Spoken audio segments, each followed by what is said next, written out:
Hey there, is your decision making out of shape? Sharon Horne-Ellstrom here. Welcome to day 1450 of What You Up To Now, documenting the journey as I transition and participate in offline and online businesses, meaning owning 48, gosh, almost, I don't even know how to count up again, but like 48, 49 years of business ownership experience, as well as over a quarter century that simultaneously in corporate America.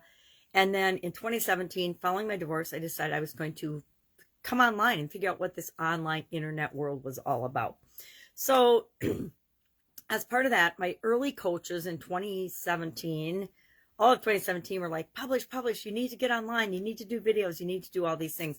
And of course, like everyone else, I said, NFW, I resist. I did for a whole year, and I'm like, I'm not doing it. Then in 2018, I succumbed to the pressure and said, okay, maybe I need to get over my fear of this and figure it out. So I started doing an annual challenge to do one thing every day that scared me. And then I got involved with another group of ClickFunnels superstars, and they were doing an annual challenge to go live every day. So I joined that. And ever since then, I've done an annual challenge now to do one thing every day that improves an area or aspect of my life that I'm interested in improving. So first year I did comfort zone. Second year I did happy, because I wanted to be happier. I was going through a lot of changes following my divorce and getting, divesting myself of different businesses in my family home, etc. 2020 just so happened I wanted to have more fun in my life, and the pandemic hit. So I got to hang out with my 4-year-old, now 5, now 6-year-old granddaughter when she was out of school and couldn't go to daycare and things. So I got to hang out with her, and fun was the perfect topic for that year. Last year, I did one thing every day that centered me, and I used a journal book, and I can't remember who they're by. I want to say, and no, it's not right. I'm not going to say because I'll say the wrong thing. But I used a journal book that I got up at the cabin the previous 5 years, and I shared that every day. I would just hop in there, warm up my voice by saying the thing. Well, now this year, I ran out of journal books because we sold the cabin, so I decided, all right, what am I going to do? What am I going to do now? So I thought, well, why would I not? Since I've been doing challenges for 4 decades or more, probably more, why wouldn't I do my own challenge? So this year we're doing BU 365-day challenge, doing one thing every day that improves us. And I'm a huge believer in lifelong learning and continuous improvement, so it's a perfect fit for me. And so every day we're talking about a certain topic. Well, today's topic was decision making. And we talked about what are the steps of decision making, what's the process, and of course, the SOAP framework is really a decision-making process, right? It's just a simple 4-step decision-making process. What's my current situation? What do I want it to be? It creates a gap. How do I fill that gap? What are the options? How do I analyze those options to decide what to take action on? Then I take action, and then I ask myself, am I making progress toward what I want? Am I narrowing that gap, or am I making that gap bigger? Right? It's really simple, but we talked about the different biases we have, and then we talked about 15 things that you can do to improve your decision making. So if you're interested in that, it's on the Sharon Horne-Ellstrom page. You can go there and you can get all the details of that. I'm not going to repeat it all here. And then our idiom for supersize your business, I thought, okay, if I'm working on physical for the month of, and physical health and well-being for the month of January for this challenge, why don't I, for the rest of the month, look up and do a physical related idiom?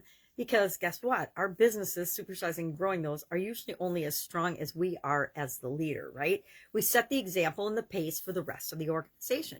So we want to make sure we're physically fit, healthy, our well-being, our energy, and everything is strong. So for the rest of January, we will talk about a physical idiom every day. And today's was out of shape.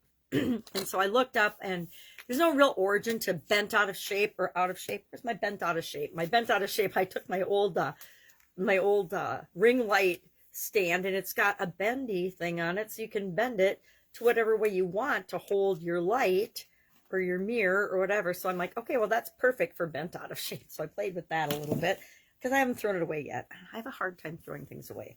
So we talked about what are the quickly, I just shared a few of, there's always big lists of how do you know if you're out of shape or not.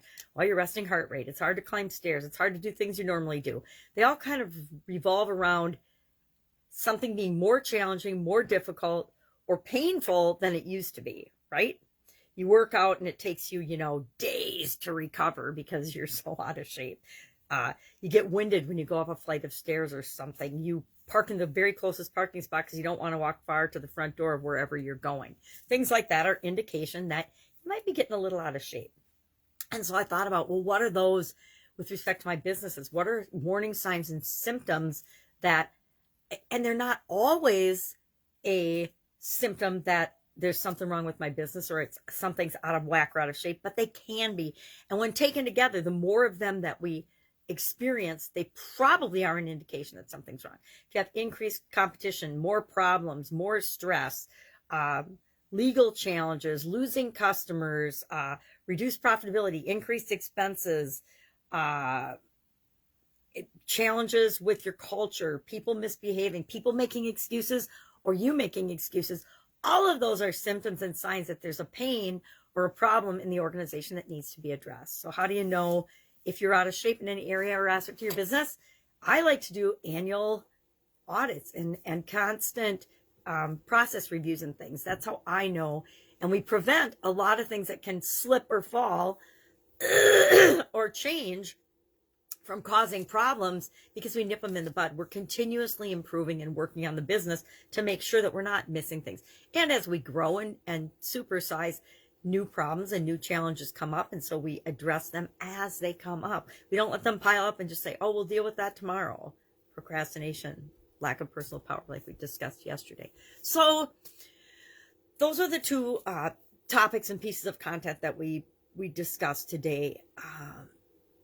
I am still working through, believe it or not, the framework for this challenge and what will be included and what won't be included. Also, I have other projects that I'm working on. I've got a couple of teams that have gotten out of shape and have gone a little off the rails, and so we need to rein them back in after the holidays and make sure that we're flying straight toward the goals and objectives that they want. But for the most part, everybody is sailing along. It seems like the beginning of a new year is kind of a honeymoon period where everybody's off to the races and running, and they're all excited about what they've set for goals for this year.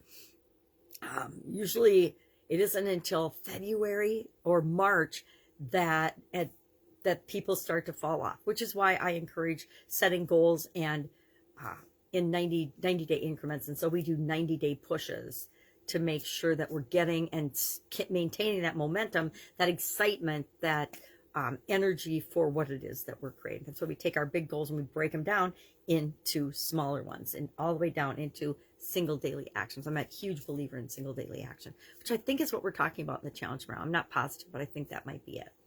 All right. Any questions? Any way I can help you in offline or online businesses? As stuff comes up, I'll share more of what I'm working on, but a lot of it is covered with confidentiality agreements. And so that's why sometimes I'm really vague about what I do or do not share with respect to my own personal businesses, because I don't do it all myself anymore. I'm involved with a lot of different business partners and different entities, and it's not for me to share. It's like sharing someone's secret that's not your secret to share. That becomes gossip, right? It's not sharing, it's gossip. I get to share the things that I have the ability to share. The rest of it I don't talk about because it's gossip, and I don't like the gossip because I don't want people gossiping about me. Set the example of what you want to see in the world. All right, that's it. Have an awesome day. I will be with you tomorrow.